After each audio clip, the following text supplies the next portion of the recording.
Vénérable Maître Yakim Yaramet, Mbok, Ikum, Ia, Namba, bonjour. Bonjour. Nous disons encore merci Seigneur. Nous te remercions de nous avoir permis de se réunir aujourd'hui autour de notre grand sage.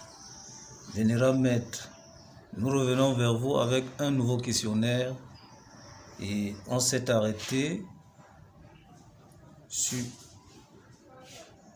un programme la dernière fois qu'on n'a pas fini, sur le Mahadi. Avec votre sagesse, Vénérable Maître, est-ce que les musulmans peuvent se retrouver en ce que vous dites? Est-ce qu'il y a les hadiths dans le Coran qui peuvent les indiquer sur ce que vous dites, Vénérable Maître? Bon, déjà, avant d'entrer dans ce sujet, je vais d'abord vous poser des questions. Des questions qui sont fondamentales. Si il est réel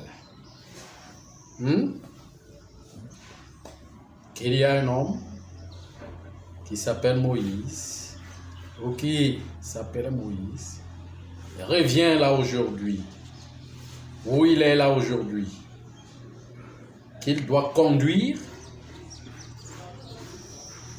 il est indiqué d'une grande mission.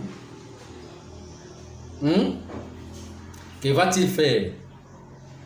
Il viendra pour conduire les Juifs, ou bien il viendra pour conduire l'humanité? Il viendra pour conduire l'humanité. Voilà.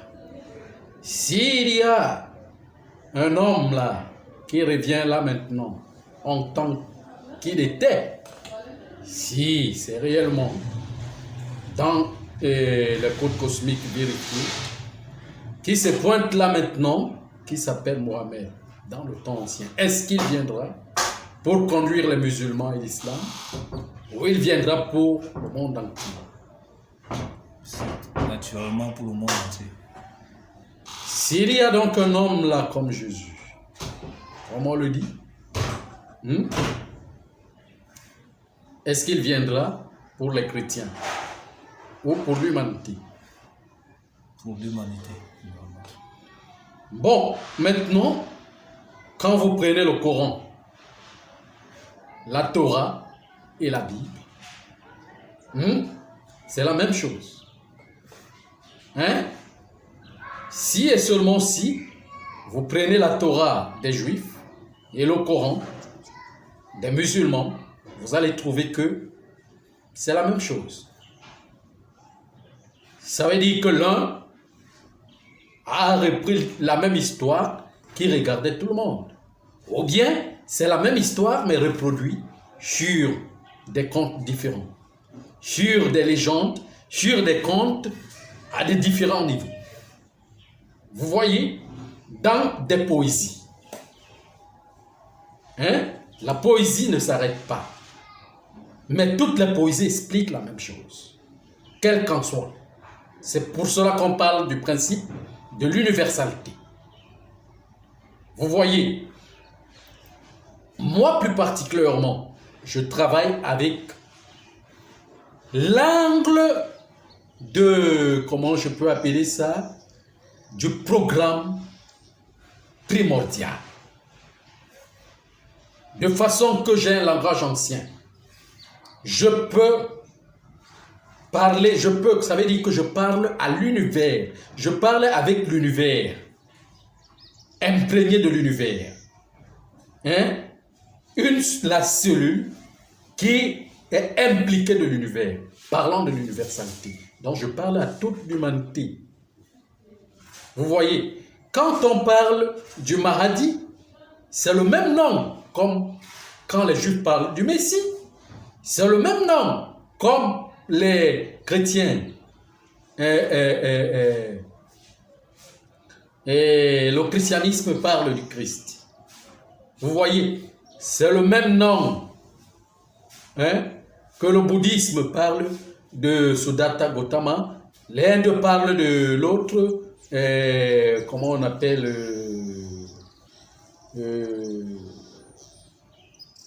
Krishna, c'est le même. En Afrique, il y a beaucoup de noms où on parle de Yotot, hein, qui veut dire, comment je vais dire, le cercle des étoiles. Le cercle étoilé ou le cercle de l'étoile.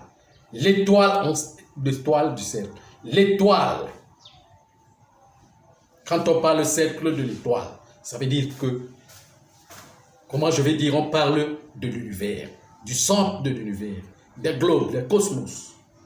Vous voyez, c'est la même chose. Vous voyez. Bon, maintenant, les musulmans peuvent, c'est pour cela que j'ai toujours parlé de l'extrémisme de la religion, auquel les mêmes gens parlent de la même chose. Ils ont tous copié dans un même livre. Et chacun part maintenant apporter sa poésie, telle qu'elle soit, et maintenant font comme s'il y a des contradictions ou bien qu'ils ne parlaient pas de la même chose. Vous voyez, hein? L'islam parle de Moussa, qui est Moïse dans la Torah. Si vous venez dans l'Ansar, en Afrique, le mot ici, ça vient de ce sens, ça vient de là. Donc tous ont copié dans le grand livre, le premier livre, le livre de la première civilisation. Aujourd'hui, personne, il n'y a aucun musulman qui pourra me dire qu'il a créé l'islam. Tous ont trouvé l'islam par rapport, comment je vais dire, parce que on est venu naître dans la famille, les familles musulmanes. Mais l'âme elle-même ne se réclame pas être musulmane. L'âme elle-même ne réclame pas d'être chrétien.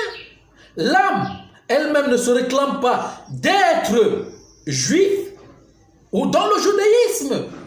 L'âme vient de l'universalité. Et quand moi j'enseigne les âmes. Vous voyez, je n'enseigne pas des personnes ni des tribus. Hein? Je n'enseigne pas des musulmans. Je reprends le même mot qui a été reproduit, Mahadi, qui vient du mot Ma'at. Vous voyez? Auquel j'explique clairement, représentant le principe féminin, l'épouse du royaume. Vous voyez un peu, l'épouse du royaume. De façon que pour démontrer aux gens, pour montrer aux gens que quand vous êtes là, puisque les prophéties, on a mis ça, on a attribué ça aux hommes. Petit h. Donc ça veut dire que il n'y a que l'homme qui peut prophétiser. Il n'y a que l'homme qui peut avoir une vision. Il n'y a que l'homme qu'on a créé avec 2 yeux, qu'on a donné la bouche, qu'on a donné le cœur, qu'on a donné la souffle. La femme elle-même n'est pas intégrante quelque part, mais et pourtant que quand on met les noms, il faut revenir dans comment je vais dire, dans l'encyclopédie initiale pour reconnaître de l'un à l'autre, afin de définir ce que c'est. Vous voyez, moi, plus particulièrement, je dis quoi? Je dirais quoi? Je dirais que dans un monde illuminé, par exemple, on ne devrait pas chercher qui est le Messie. On ne doit pas chercher le Mahdi dans un monde illuminé. S'il y a la lumière, tout le monde verra. Ce que c'est que le Mahdi. Hein? C'est quand on a les voiles, on est voilé, on a des voiles, qu'on ne peut rien voir, qu'on ne voit pas. On n'arrive pas à voir ce que c'est. D'une manière ou d'une autre. Maintenant, c'est à 2 volets, sur 2 plans. Il y a un premier plan où le Mahdi représente l'épouse du royaume. l'épouse du royaume, ça veut dire que le principe féminin, la matière, le principe féminin de l'esprit qu'on appelle la matière, hein? La matière qui reste dans le voile qui doit être purifié. À un deuxième état représente il y a une petite cellule qui est à la tête de ce référentiel, mais qui représente le féminin. Si, attendez, les musulmans, je l'ai dit, vraiment, vous allez rester 1000 ans, 100 000 ans, cherchant le Mahdi. En Arabie Saoudite, à la Mecque, partout, vous n'allez jamais, continuez à fouiller, vous n'allez jamais trouver. D'une manière, cherchez dans tout le monde entier, vous n'allez jamais trouver, quel qu'en soit le cas, de la façon que vous pensez. Hein?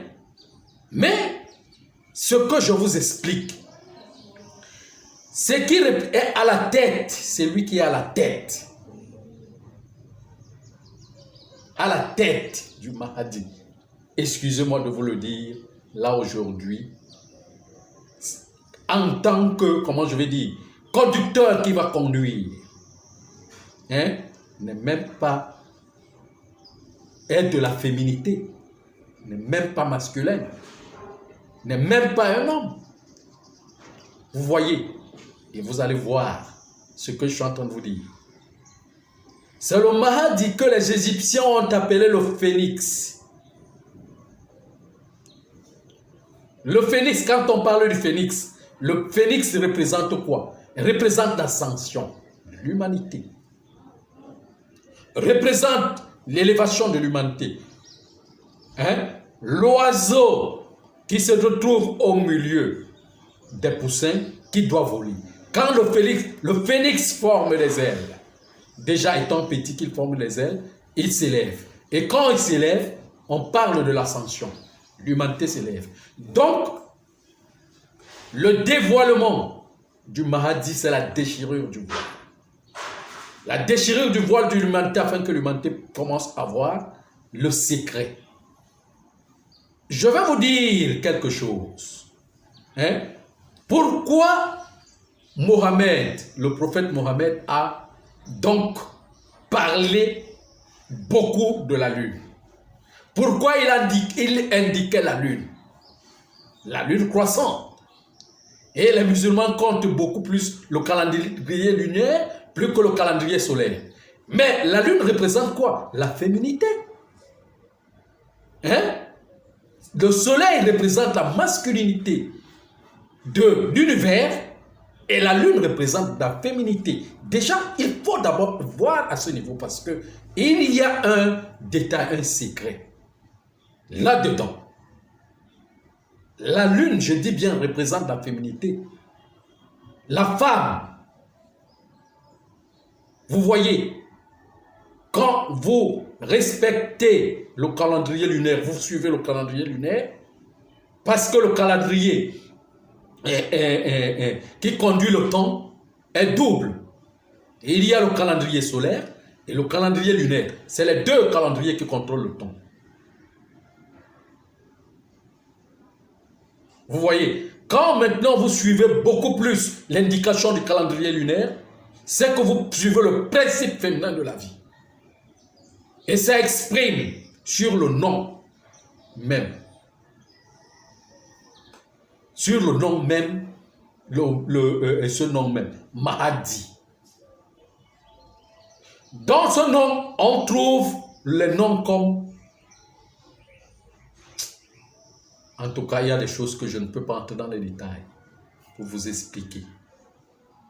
Vous voyez un peu. Donc, comme la Médine? Oui, comme la Médine. Hein? Comme la Médina, comme la Madina, la Mahadina et autres. Donc, il y a la cellule. Et il y a comment je vais dire, l'ensemble du globe.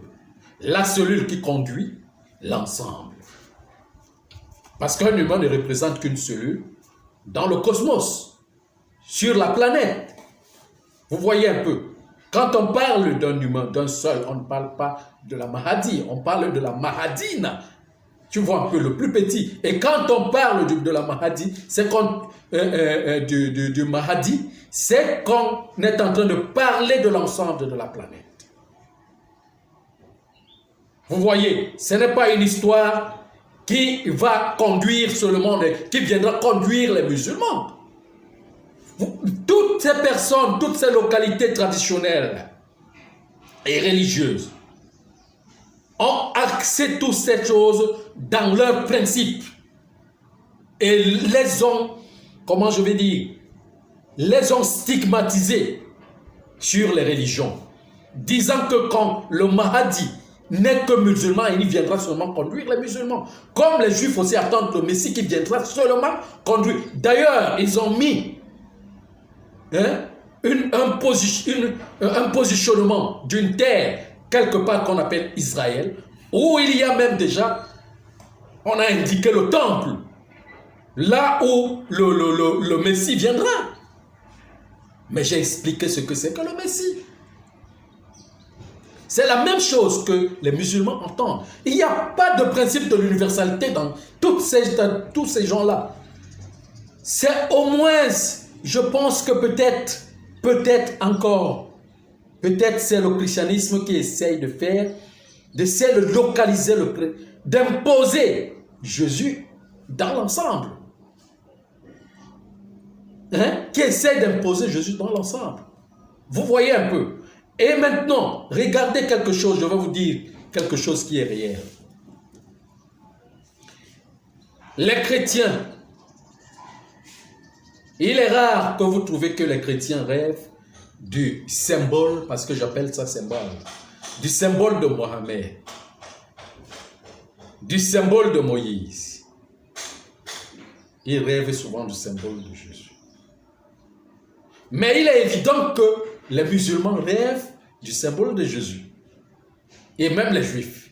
Pourquoi? Dites-moi un peu. Pourquoi? Parce que dans la qualité religieuse, le christianisme a, comment je vais dire, est trop bas. Plus même que l'islam et le judaïsme. Mais c'est dans le plus bas qu'on trouve le plus élevé. Parce que c'est le plus bas qui élève encore. Puisque le christianisme et l'islam marchent avec des principes, comme dans une famille qui marche avec des principes qu'il faut respecter. Le judaïsme marche avec les principes qu'il faut respecter. Mais le christianisme est une religion de désordre où il n'y a aucun principe. On ne vit pas avec des principes. On vit comme si on était libre. Et il n'y a pas quelque chose qui ordonne les gens ou qui organise les gens à faire ceci ou cela, ou même dans les interdits. Vous voyez? Donc, on appelle ça la religion la plus basse. Mais cette bassesse, c'est là où se trouve même le joyau le plus élevé. Parce que c'est dans le désordre que naît l'ordre. Vous voyez, c'est pour cela que vous allez donc trouver que le symbole du Christ va donc trouver le rêve de l'islam, va entrer dans le rêve du musulman pour l'imposer, va entrer dans le rêve du judaïsme pour l'imposer. Vous voyez un peu ce que je suis en train de vous dire. Vous allez donc trouver que c'est par là où viendra le plus grand mystère. Mais ça ne veut pas dire que c'est la religion la plus élevée. Non, je vous ai dit que c'est la plus basse. Vous voyez? Mais c'est là où viendra, va se résoudre tous les problèmes. Est-ce que vous ne comprenez pas? Je ne vous dis pas que c'est dans le christianisme que ça va se résoudre. Parce que ça, c'est un faux christianisme qui se fait là. Mais je dis que dans cette éthique où il y a le désordre, que naîtra l'ordonnateur. Où est né l'ordonnateur?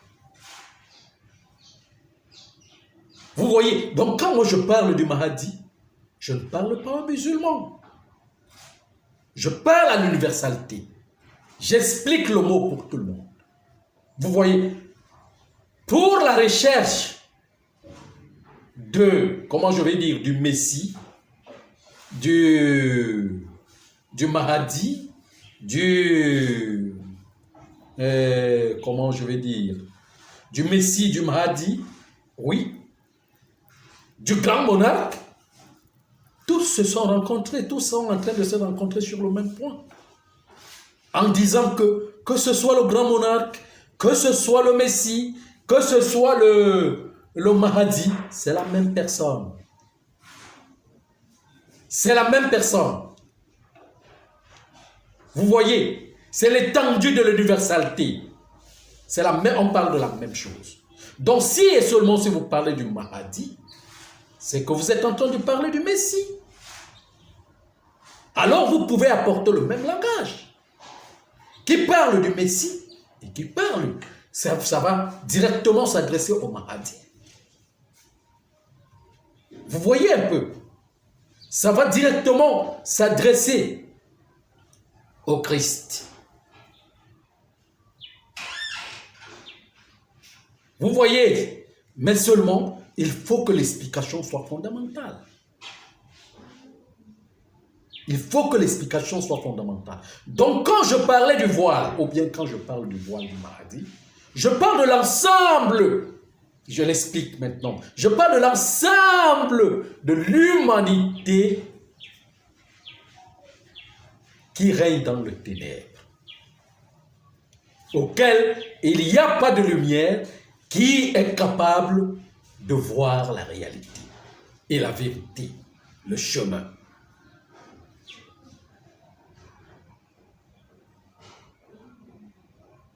Vous voyez, c'est comme quelqu'un qui a le Coran ou qui a la Bible ou qui a la Torah en main et dit que je m'en vais à l'église chercher Dieu. Et pourtant que l'étincelle de Dieu est déjà en lui, qui représente le souffle, qui représente son âme. Vous avez l'étincelle de Dieu en chacun de vous. Vous allez encore chercher Dieu. Dieu étant l'universalité. Il y a problème, donc ça veut dire qu'il y a voile qui empêche de voir la vérité.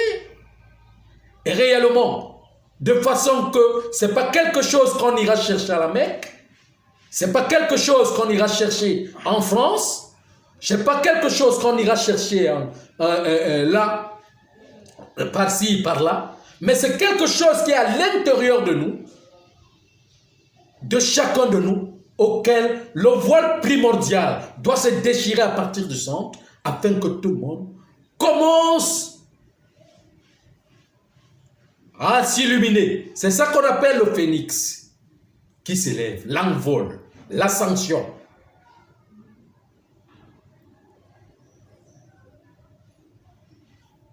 Si vous avez la Bible et que vous dites que vous allez chercher Dieu à l'église, ça veut dire que vous identifiez Dieu de votre Bible et de cette église et de l'église. Mais cette Bible n'est pas plus vivante puisque Dieu n'a pas créé la Bible. Il a créé l'âme. C'est l'âme qu'on doit rechercher. Et l'âme est appelée vase. L'âme représente le principe féminin de la création. Il faut que le voile se déchire, afin que l'humanité commence à voir la vérité. C'est ça qu'on appelle le Mahdi et le voile.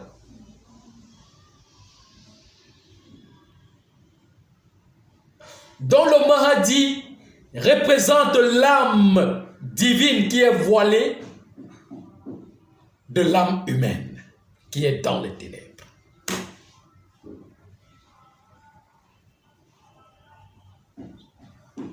Vous voyez ce que je suis en train de vous indiquer, ce que je suis en train de vous dire. C'est ça que j'ai commencé à expliquer la dernière fois.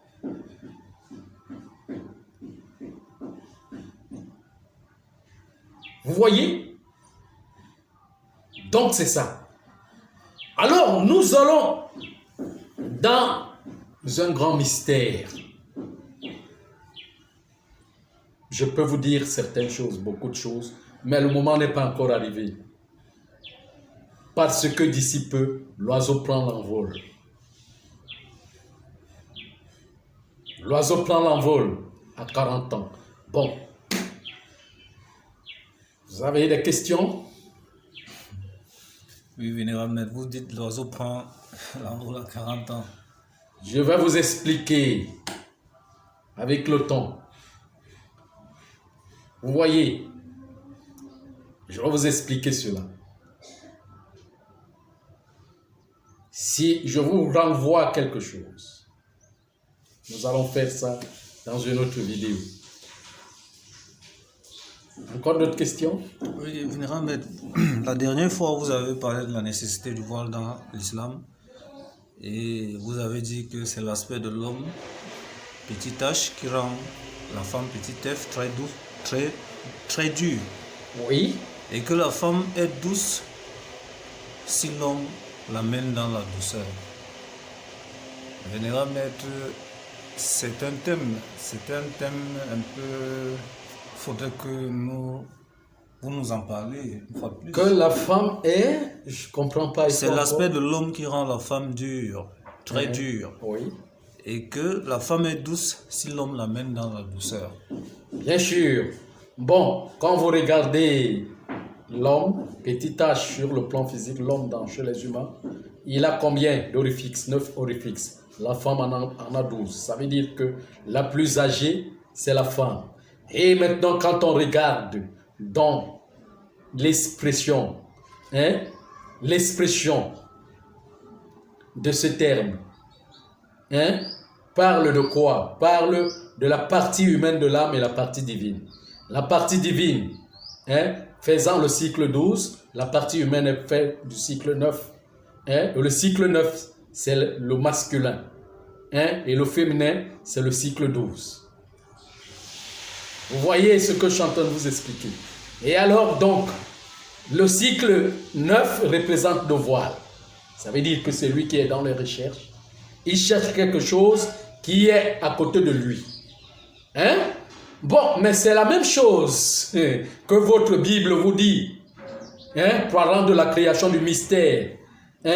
L'homme, ça veut dire Dieu qui a fait tourbillonner l'homme et il l'a mis dans le sommeil pour sortir la femme de son côte. Ça veut dire que cette femme était sa côte, donc à côté de lui, et il ne le voyait pas. Il était dans un tourbillon dans le voile et ne voyait pas ce qui était à côté de lui. Il fallait qu'on déchire le voile dans ce sommeil qui dort pour s'éveiller le matin afin de voir ce qui était à côté de lui. Côte. Ce n'est que ça. Et maintenant, ces mystères, son grande preuve, son indication, sa vision doit commencer par où? Par le parcours de la femme qui revient dans le jardin pour l'élever, pour le faire ascensionner. C'est en ce moment qu'il doit connaître qui est Dieu. Vous voyez un peu? Maintenant, pour qu'il connaisse qui est Dieu, il faut qu'il se remplisse,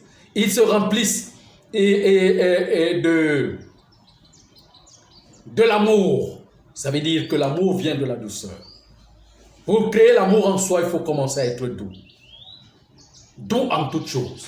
Ça veut dire que quoi? Ça veut dire que il faut quitter de la dureté, la dureté du cœur, qui est rempli de l'ego, pour se rabaisser, pour devenir, pour aller plus bas. Et on trouve la femme en bas pour s'élever.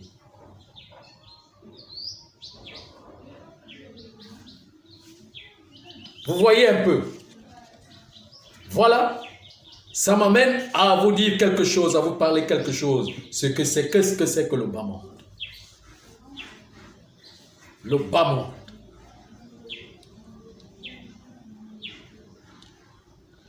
Le bas monde est le monde plus élevé, très élevé, comme le monde d'en haut. Parce que le haut retrouve la profondeur, sa vérité dans le bas. Pour s'élever, on prend de l'appui. Et on ne prend pas l'appui en haut, on prend l'appui en bas. Mais il faut être très grand. C'est pour cela qu'on dit qu'on vient d'en haut pour partir en bas. Il faut être celui d'en haut. C'est lui qui est du haut pour aller en bas. Parce qu'en bas, c'est là où il y a tous les monstres. C'est là où il y a tous les grandes épreuves du monde. Parce que c'est ce bas. C'est par là qu'on doit récupérer la lumière qui est voilée. C'est ça le triomphe de la femme.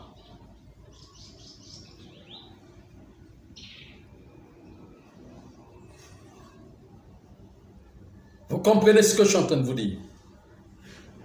C'est ça la réalité. Alors quand je parle de la douceur, c'est le principe de l'humilité. Et on trouve le principe de l'humilité dans l'humiliation. Toutes les humiliations de la vie.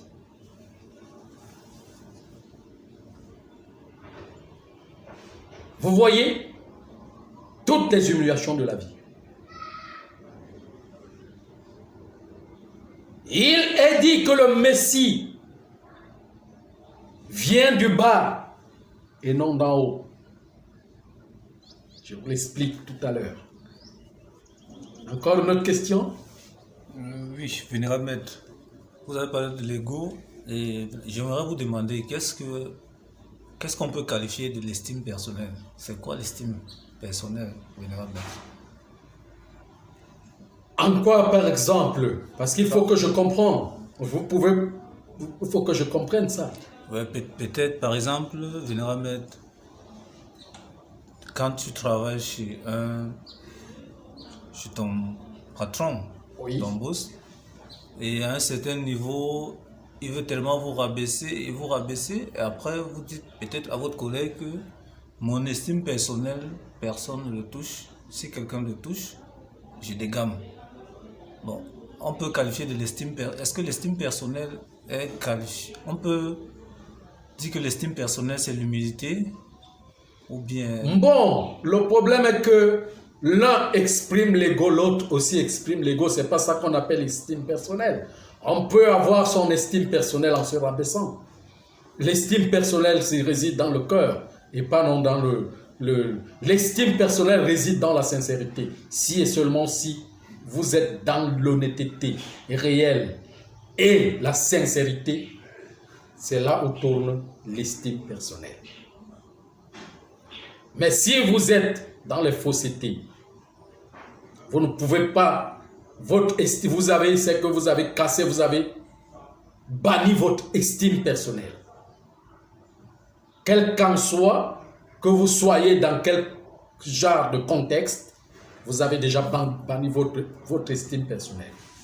Mais si et seulement si vous vivez de l'honnêteté, de la sincérité, votre estime personnelle sera notifiée en toutes choses. Que ce soit dans les entreprises, que ce soit dans la vie quotidienne, partout, cela sera noté. Et ce n'est pas noté par les humains.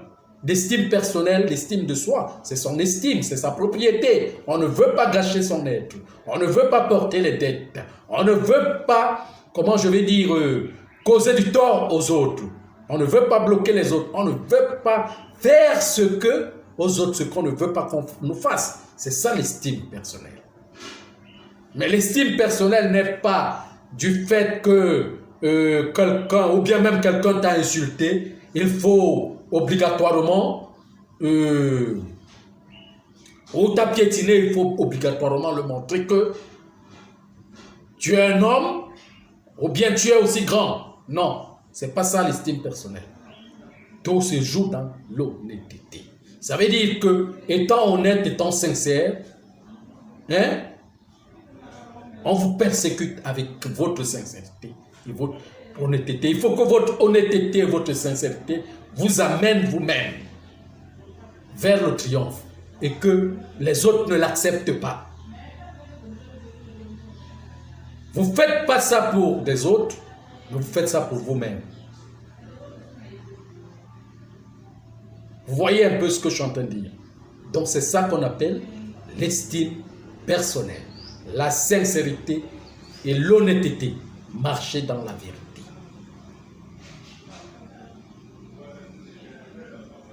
Merci, Vénérable Maître.